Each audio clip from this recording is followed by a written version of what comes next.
বাঁকুড়ার চাতনায় খড়বনায় নয়া community hall. জেলা পরিষদের উদ্যোগে তৈরি কমিউনিটি হল। ৬০ লক্ষ টাকা খরচে তৈরি কমিউনিটি হল। দীর্ঘদিনের দাবি পূরণে কতটা খুশি স্থানীয় বাসিন্দারা জানবো। আমাদের সঙ্গে রয়েছেন আমাদের প্রতিনিধি প্রিয়ব্রত, আর বিস্তারিত বলবে প্রিয়ব্রত। দেখো জুনেলা, প্রতিবারই কিন্তু যখনই ভোট প্রচারে যাওয়া হয় তখনই কিন্তু এই খড়বনা গ্রামের মানুষের কিন্তু একটা দাবি ছিল যে তারা মেয়ের বিয়ে বা ছেলের বিয়ে বা বিভিন্ন অনুষ্ঠান করতে গেলে যে পণ্ডেলের খরচা হয় তাতে কিন্তু একটা কমিউনিটি হল হলে তাদের কিন্তু সমস্যা সমাধান হবে।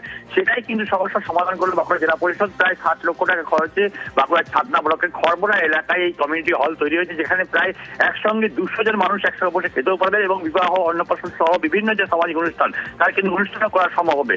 আর এই সাল পূরণেই কিন্তু মানুষ খুশি হয়েছেন, এলাকার মানুষ ধন্যবাদ জানিয়েছেন যে এই জেলা পরিষদের উদ্যোগকে যেভাবে তারা ভোটের সময় এই প্রচার করেছিলেন তারপরেই কিন্তু এই সাল পূরণ করেছে।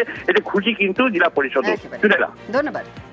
এটা মানুষের অনেক দিনেরই দাবি ছিল। আমাদের কর্মাধ্যক্ষ ইনি বিশ্বরূপা সেনগুপ্ত, এখান থেকে নির্বাচিত প্রতিনিধি জেলা পরিষদের, ওনার উদ্যোগেই এই কমিউনিটি হলের পরিকল্পনা নেওয়া হয়েছিল। সেটা আমরা সম্পূর্ণ করতে পেরেছি। মানুষের আশা আকাঙ্ক্ষা যেটা ছিল সেটা আমরা রাখতে পেরেছি। প্রায় ৬০ লক্ষ টাকা খরচ করে জেলা পরিষদ থেকে এই কমিউনিটি হল বানিয়ে দিলাম এই গ্রামের মানুষের জন্য। আজকে একটা ভীষণ ভালো কাজ হয়েছে। শুধু ম্যারেজ হল নয়, যে কোনো ক্ষেত্রে মানুষের যাদের আর্থিক সমস্যা আছে তারা এটা ব্যবহার করতে পারেন, এই উদ্দেশ্যে এটা করা। মেনটেনেন্স আমরা করছি, আমরা আলোচনা করবো জেলা পরিষদ তাকে কিভাবে করা যায়।